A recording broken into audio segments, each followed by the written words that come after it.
So, the question that I want to ask, or the topic that I'd like to talk about, is why do I get so frustrated with other people's inconsistencies? I am following the spiritual path of telling the truth, like doing what I think is the right thing, being honest with other people, and having the awareness that someone else is lying or being able to see through the game that they're playing is great because it's something that I'm working to cultivate. But at the same time, it's so frustrating to me when it's so clear to me that someone is bending the truth in the way to their benefit, or they're not being true to themselves or to me. And I know that it's not my deal to take issue with that because it has nothing to do with me, but it's so frustrating. Although you know all these things that you just told me about the inconsistencies of others and not being true to you or to themselves, although you know this, you still are having trouble with it because of a certain thing you've done. You've decided to fix yourself. You've decided to focus on healing yourself and being free of all these dramas. Although that's true, you haven't yet surrendered the fact that you also could be doing these things. You also could be doing the kinds of things that serve you and not others. And although you're leaving those things behind, others are not. And they get to be inconsistent. They get to be untruthful. They're getting away with it. They're getting away with it. And you've decided not to get away with that. In fact, you've put yourself on the spot so that you don't get away with those things by having a teacher that you throw yourself in front of quite often to correct yourself. So until you get the idea that this is really a better path and you are really finding yourself content and even happy with yourself alone, in fact, even appreciating when someone says, I don't know that I'll be able to do that, on the one hand, and appreciating the time you now have for yourself. Or when someone says, I don't have time to do that, and you find that they have time for someone else, the idea that you appreciate that because you are out of the picture, painting yourself out of the picture, being painted out of the picture, so to speak, for whatever reason, until you appreciate the time and the space and the delights of being with yourself and studying your own self and studying others who are superior characters, superior personalities. You will still be a jailer, or you'll be a policeman looking to make them pay up or make them obey, make them do the right thing. So it's not a matter of you doing something wrong. It's a matter of you realizing that you're in transition in a way that they are not. But go ahead. realizing that no one else is going to be in transition in this way. And so it's kind of hard, I guess, to exist in a world of inconsistency when, like, I'm trying to do that so much. And I understand that what I'm trying to do is an inner consistency and an inner stability, and my external environment is going to have less of an influence on me as I do that. And it's not so much people bailing on things or canceling. I do like that sometimes because then it's like, oh, sweet, I have my time to myself. It's the games around that and the lying and, like, being able to see through the way that they've worded things to tell me because they think it's going to lessen a certain reaction or something. You know what I mean? Like, not being straightforward. And it's offensive to me, I guess, when people lie or when they fabricate something that they're talking about and I can see it and I could recognize it. And it's hard because what you were saying, like, the more free I become, the less that will have any influence on me. And obviously I'm taking issue, like you said, with something in them that I either still have or wish that I had in some way. or I'm somewhat uncomfortable with or uncertain about where I am. You're on a shorter trip, and you're going to have to learn to live with people on a longer trip and do some of the things that people who are advanced do. One of the things that I myself do is as you well know, I indulge and accommodate people and their lies and their discrepancies and their resistances. And I repeatedly connect with them over and over, and I indulge them again and again, which I know some people could look at and say, wow, why do you do that? Why do you indulge those people? Enabler. Could even call me an enabler, when in fact there is no enabling at all. They are responsible for that end of it. They're responsible for taking advantage of me or taking advantage of what I offer them. So, becoming free at the rate you're attempting and have decided to become free doesn't mean that others are going to match you there. They're going to, in fact, do the opposite. They're going to resist, and they're going to be disturbed by it. They're going to be confused by it. And also the truth is, for you, that you get a lot more recognition from people who are in your world, who you've kind of stepped beyond. You get a lot of recognition from them. They can't keep up with what you're doing. And I think that's what it is. It's kind of like, I'm doing it, why aren't you? Like, and that's totally wrong. Obviously, that is totally wrong, but that's... it's a bankrupt position. It doesn't work. It fails. Yeah. It goes nowhere, because it's kind of like what you were saying about when people seem to take advantage of something that you're offering. It doesn't have anything to do with you, because you are who you are and you're expressing that. It's up to them to kind of wake up to what they're doing, and you can prompt them if they ask. But I don't know, it's hard for me because in your life you have people that are coming to you wanting that, and I do have a small you and a few people around me that are wanting to grow, but the majority of people, and like the majority of people that are very close to me, don't. And as much as I understand that, it's still kind of hard. And like taking that to the bigger picture and seeing how many other people beyond the people that are close to me that don't want to do it. And I look at that also in terms of people that I introduce to you.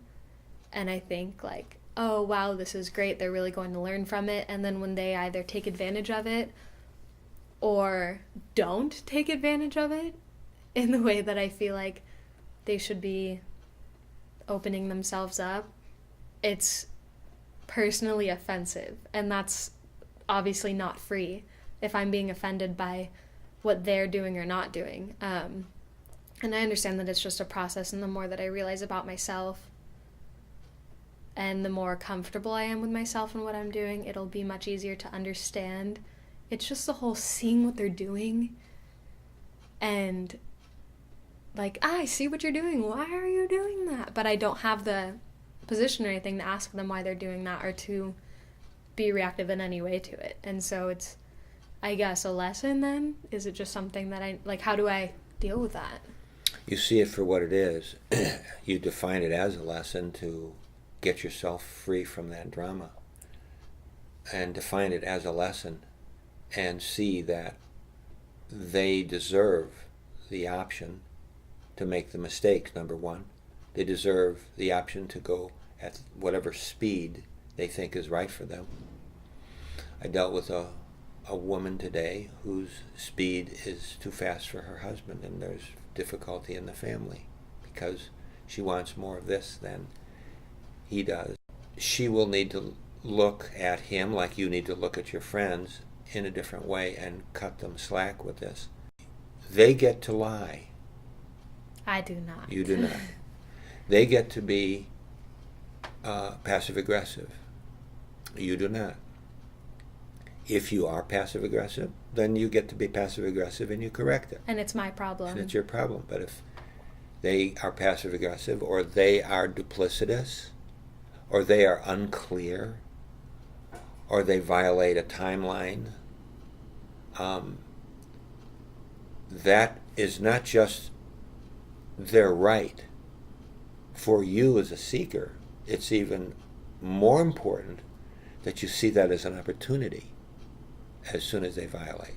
I was going to ask you that. Like, obviously, I can't completely isolate myself, but would you suggest putting myself in those situations more so that I can learn? Because if it's upsetting me, like really throwing myself into it so that I can overcome it, or... Yes, but not too much. Yes, enough to keep yourself on notice, not to accommodate it, indulge it, encourage it. Play a part in it. Play a part in it. No, you want to be withdrawing from that as best you can without damaging them. Again, I'm telling you about the Bhagavad Gita, chapter 3, verse 26. So I'm gonna paraphrase it for myself. I'll put it in my words. Leave the beautiful people, the good people who are going to go home someday, alone in their ignorant behaviors and words. And you showing them the right path and the right way to do things. Be happy in that. Did you ever deal with this? Of course. Of course. What did you do to overcome it? Well, first thing, I ran away into the monastery to deal with it, because all my friends were alcoholics, and by the time they were 19, they were all alcoholics and drunk and doing things that were not good. So I ran away from it. And then I found after 8 years I needed to go back in and face it. So I put the cart of spirituality and enlightenment before the horse of my own self-study and self-improvement. And I had to then go through years of doing that. And in order to accommodate it the best I could, I studied psychology, because psychology would be close to that kind of correcting behavior. Then I studied self-actualization, because that was good and would be good to study how to improve myself at a higher level. Then I studied more philosophy and more theology, Eastern philosophy and theology, in order to do something good and fun along the way as I was cleaning myself up. You don't know the hours I sat. No one knows the hours I sat in my meditation chair. Hours and years of hours in my meditation chair, getting rid of the kinds of things that you were talking about. It's hard because I, as well as I'm sure a lot of other people in your life, look at you as kind of the ideal. And so it's interesting to think about that you had to actually struggle with these things along the way too. And was it ever difficult for you when you were studying self-actualization to be alongside other people studying it that weren't after it for themselves? Yes, there's a competition, there's an annoyance, there's a lack of a full understanding about it. Many of the monks I lived with were not attractive characters, and I did not want anything to do with them.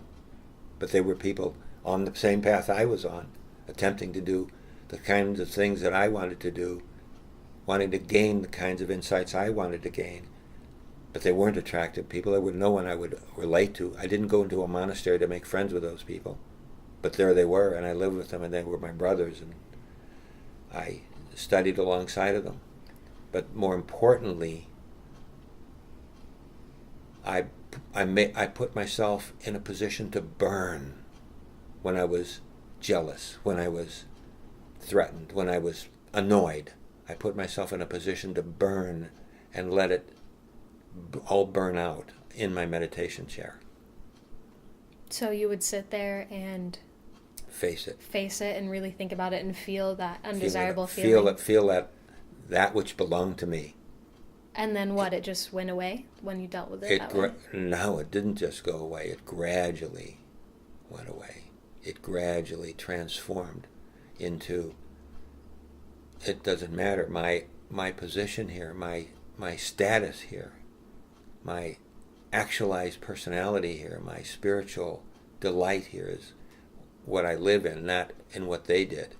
So I can listen to someone lie to me or not pay me. Ever found myself getting annoyed, I would go sit in my chair and I would burn that out until it was gone. How did you find the motivation to do that? Because I'm very motivated by, well, like my own desire to get rid of all of that, but also I'm very close to my teacher. Because my teachers were in literature and books more than in person. I already had acquired a status and a powerful will. Didn't need teachers to show me how. Didn't need a coach to show me discipline. Had the discipline. I was the coach. But some people do need that. Some people do need that. When I was in the monastery, they made me the coach of everybody. I guess that makes it kind of hard then to direct someone on a spiritual path, because everyone would need something totally different. Sometimes different, sometimes the same, sometimes an alternative to what is needed. But the motivation to do these things comes increasingly in the doing of them. Do you ever feel somewhat disappointed or any emotion like that in people that you've worked with for a very, very long time that have strayed away? I have, when I look at people who've done those kinds of things, there's a mild sadness that I let myself enjoy for a brief period of time. Very brief, but I like to be able to look at them and feel sad that they have seemed to have taken a course in their life that's failing or uncomfortable or even painful. I do that deliberately because I don't need to do it, because I see what happens when people are away a long time and they return, like one returned today. I haven't seen this person in about a year. And today that person returned and said, I need this from you. When I see so much of that, I'm not concerned that others aren't going to be able to do the same kind of thing. Arrive at a place where they get a shock, a death in the family, an accident, a disease, a change in employment, a loss of a job, where they say, wait a minute, I'm not where I want to be. I'm not being true to myself. I want some help. And they will return. So I see that happen so often. It's rare in the world. But I see it because of the clientele that I have, the students I have that are wandering around in different places. They'll return, like one today, as I said, returned and said, I need to get back on the track. Help me do it. Yeah, I feel like it'd be a very human response to be like, no, like you got off track. What is that quote from Muktananda about enlightenment and like how quickly it can go?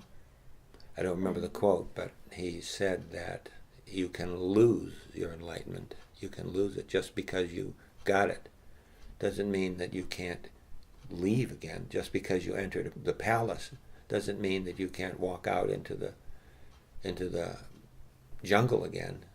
And that's what this whole play of consciousness is about, in terms of its permission to do that. You can leave. Well, we're all going home.